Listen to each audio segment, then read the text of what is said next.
O Supremo Tribunal Federal acaba de autorizar as investigações contra parlamentares suspeitos de corrupção na Petrobras. Na lista de 54 nomes, elaborada pelo Procurador-Geral da República, Rodrigo Janot, estão a ex-governadora do Maranhão, Rosiana Sarney, o senador Lindenberg Farias, do PT do Rio de Janeiro, o senador e ex-ministro de Minas e Energia, Edson Lobão, do PMDB do Maranhão, a senadora Gleisi Hoffmann, do PT do Paraná, os deputados federais Cândido Vacareza, do PT de São Paulo, Luiz Argolo, do Solidariedade da Bahia e Arthur Lira, do PP de Alagoas. Lira foi eleito nessa semana para presidir a Comissão de Constituição e Justiça, a principal da Câmara.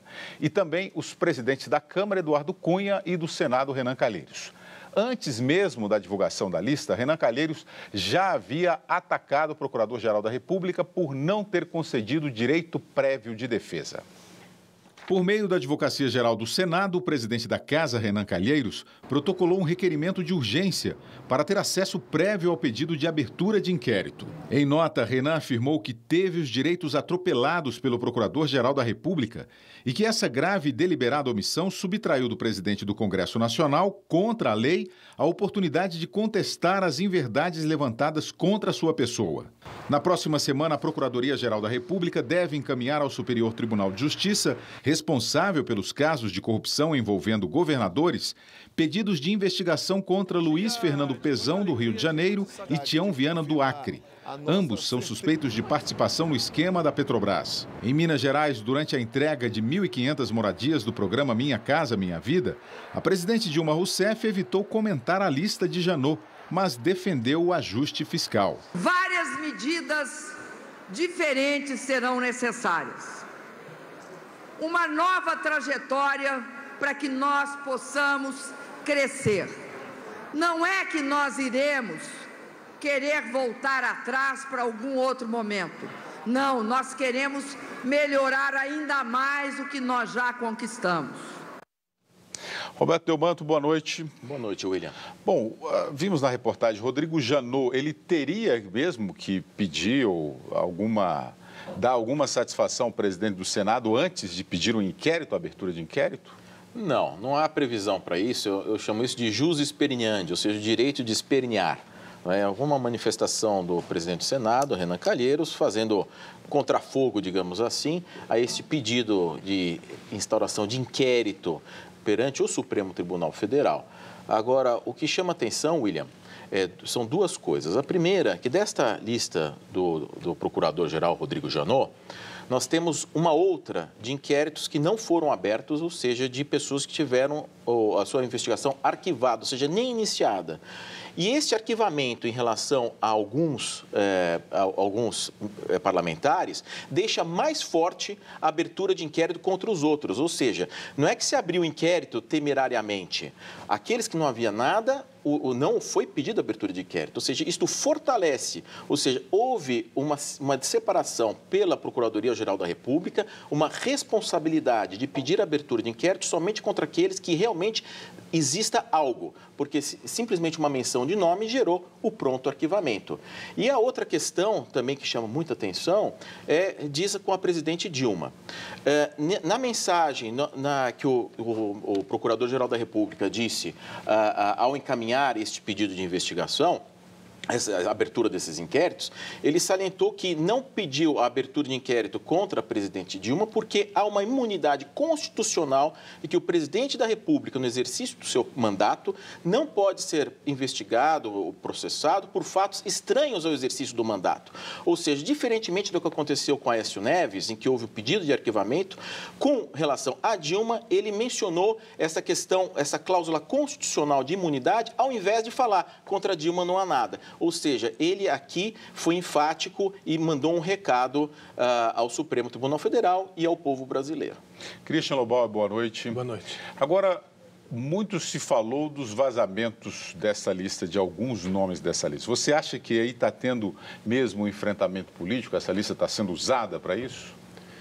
Eu acho que se tenta, de todas as maneiras, quando a gente leva em consideração o caso do Aécio, principalmente, transformar isso numa grande sopa de influências e tirar a responsabilidade de quem tem mais e entregar para quem tem menos. É um jogo que acho que faz parte um pouco jogo de contra-informação. O fato é que essa lista, William, tem, eu diria que, assim, ouvindo de primeira, 3/4 dessa lista tem nomes que não são muito surpreendentes, eu diria. Já são pessoas que têm passado por certas circunstâncias na vida política que já não nos surpreendem que estejam aí. 1/4 me dá uma certa surpresa. Quer dizer, tem alguns nomes aí que realmente têm prestado um serviço ao país e me parece estranho que estejam aí. Mas, o Roberto me corrija, isso significa o quê?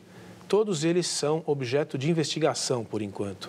Então, a gente tem que ir com cautela, porque deve ter gente que fez coisa errada aí e talvez tenha alguém que não fez. Mas só da divulgação desses nomes já é uma destruição, praticamente, da função pública. Para a vida pública de todos eles é uma luta inglória. Quer dizer, a gente já viu no Brasil figuras públicas que passaram por situações talvez até piores do que essa e conseguiram se reerguer. Alguns folclores, algumas figuras folclóricas, inclusive. Mas eu acho que, como a sociedade está amadurecendo muito, vai ficando cada vez mais difícil. Quer dizer, o sujeito aparece num ambiente desse, numa crise como essa, no começo de um governo, numa lista dessa que a população inteira está acompanhando, aí realmente vai ficando difícil. O Delmanto, o Leonardo aqui de Belo Horizonte, Minas Gerais, ele está perguntando aqui no WhatsApp, apontados, essas pessoas que estão com o nome na lista aí, deveriam ser afastadas dos cargos? Excelente pergunta. Eu, se fosse um deputado e estivesse numa lista dessa, a primeira coisa que eu iria pedir é o meu afastamento, porque eu acho que é uma incompatibilidade. Porém, nós vamos ter aqui um grande dilema. Eu duvido que algum deputado peça seu afastamento, muito pelo contrário. Agora, seria natural, por exemplo, as pessoas mencionadas ali buscarem o sigilo. Ou seja, se a pessoa tem alguma coisa a dever, alguma menção ao seu nome, alguma transação bancária, ela vai... O primeiro instinto de defesa é buscar o sigilo.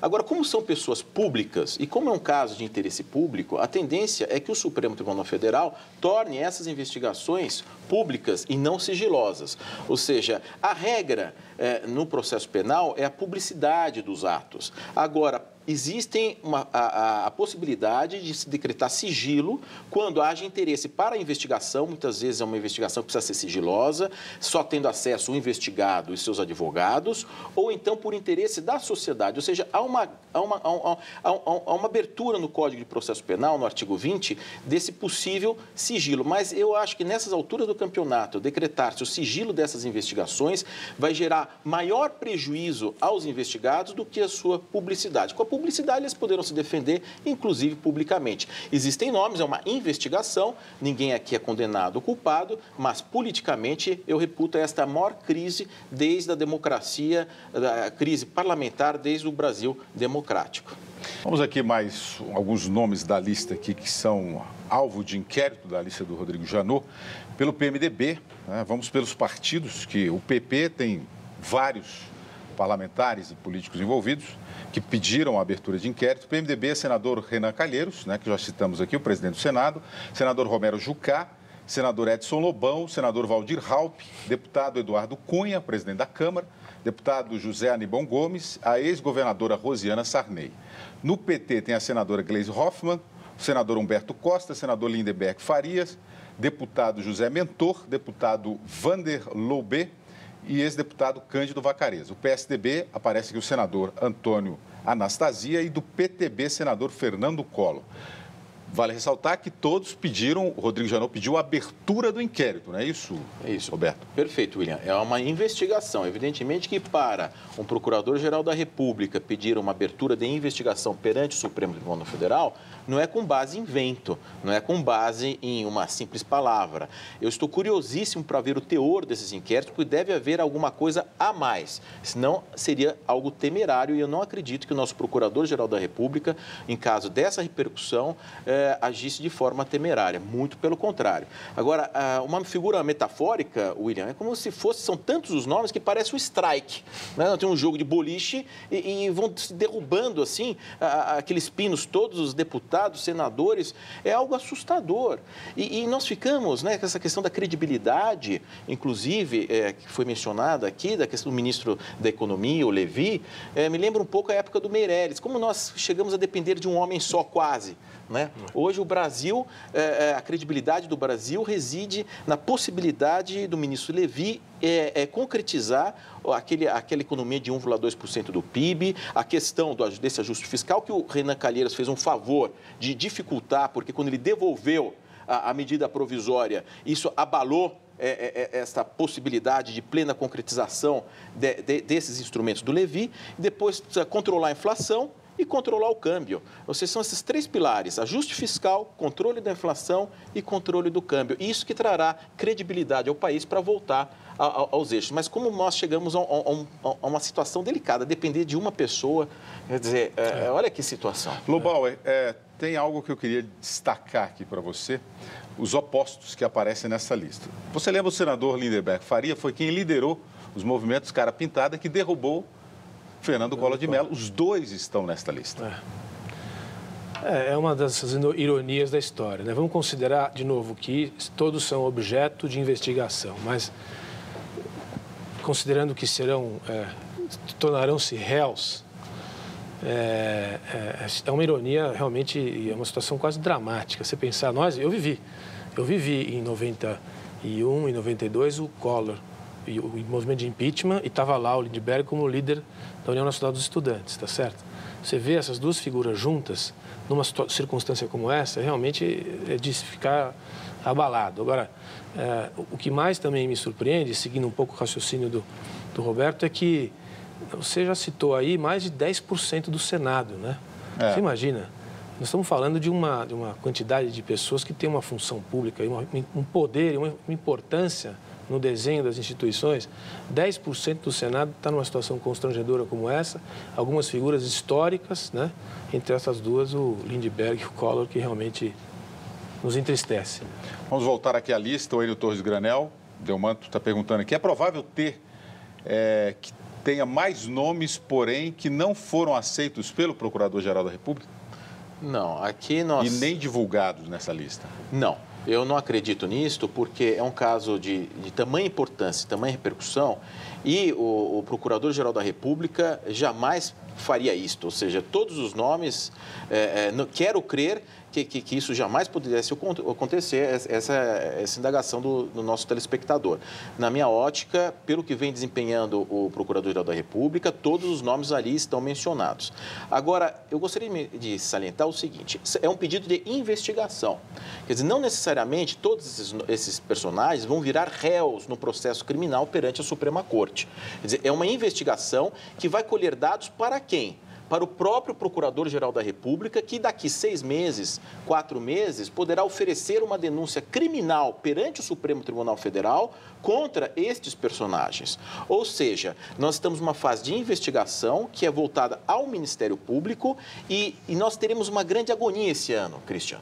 Pelo seguinte, esses julgamentos, em se abrindo a investigação, nós teremos nas turmas do Supremo Tribunal Federal, não mais no pleno, não vai ser igual ao mensalão, que é tudo filmado, os julgamentos serão nas turmas.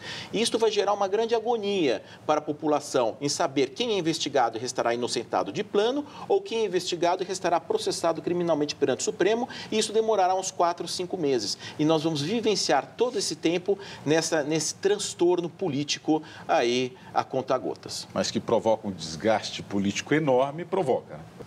Muito bem, vamos voltar a falar da lista do Procurador-Geral Rodrigo Janot, agora os deputados do PP, Mário Negromonte, que também foi ministro das Cidades, João Pisolatti, Roberto Teixeira, Aline Correia, Carlos Magno, João Leão, ex-governador da Bahia, José Linhares, Pedro Henry, Wilson Covatti e, por enquanto, é isso.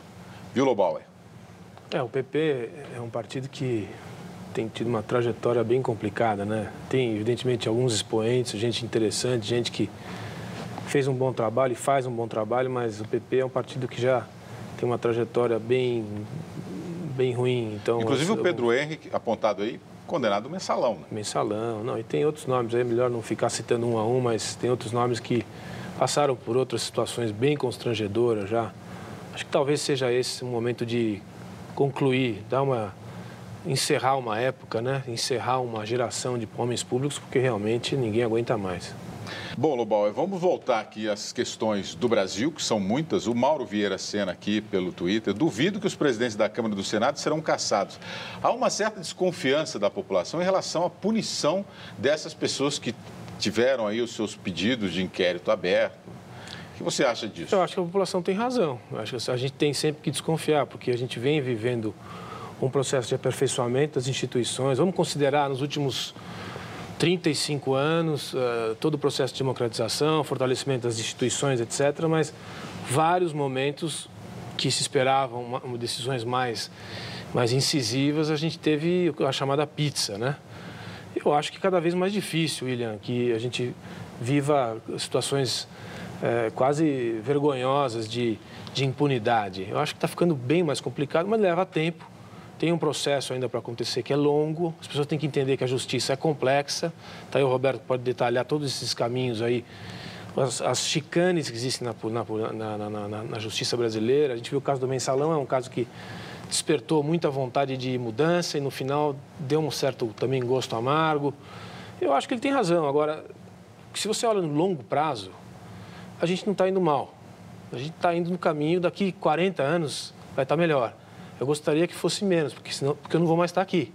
Mas, por outro lado, eu olho para o meu filho, que tem 4 anos, e falo, talvez ele veja. E outros países no mundo não estão passando por processos assim. Pelo contrário. Então, acho que tem que deixar uma mensagem de otimismo. E aí, Delmar? Eu acho que o Brasil é maior do que esta crise. Nós vamos passar por ela e vamos sair melhores do que entramos. Agora, essa questão da punição vai depender também da questão da publicidade desses processos. Nós temos a liberdade de imprensa, graças a Deus temos liberdade de imprensa ainda no Brasil. Quer dizer, muitas vezes quando eu fico agoniado com tantas notícias, o que me dá ânimo, eu falo, mas temos uma imprensa livre. O fato de nós podermos estar aqui, Christian, eu, William e todos os outros comentaristas, falando o que quisermos, quer dizer, não há censura nenhuma. Quer dizer, isso é uma maravilha. Ou seja, o Brasil tem um diferencial, que é a liberdade de imprensa. E às vezes a imprensa também erra, prejulga, volta atrás, mas a imprensa também se autocritica. Quer dizer, nós somos abertos, estamos aqui de peito aberto. E isso é muito bonito para o Brasil. Só que na sua fala você usou um ainda, que eu até fiquei com temor desse ainda. Mas é verdade, se me permite, é ainda mesmo, porque a gente está numa situação, William, que a gente tem que fazer uma convocação para que as pessoas prestem atenção em cada detalhe do que está acontecendo e se manifestem dentro das suas possibilidades. Ir para a rua na hora que tiver que ir, participar da reunião do síndico quando tiver que participar, se aproximar de algum partido ou político que já existe ou entrar no mundo da política, participar da vida pública, porque o que está acontecendo é que as pessoas estão se distanciando cada vez mais. É um paradoxo. O distanciamento da política gera o ambiente de desmando, que é o que a gente está vivendo. As pessoas têm que, justamente pelo fato de ser um ambiente ruim, elas têm que se aproximar da política, porque a política é que vai transformar a vida das pessoas num ambiente democrático.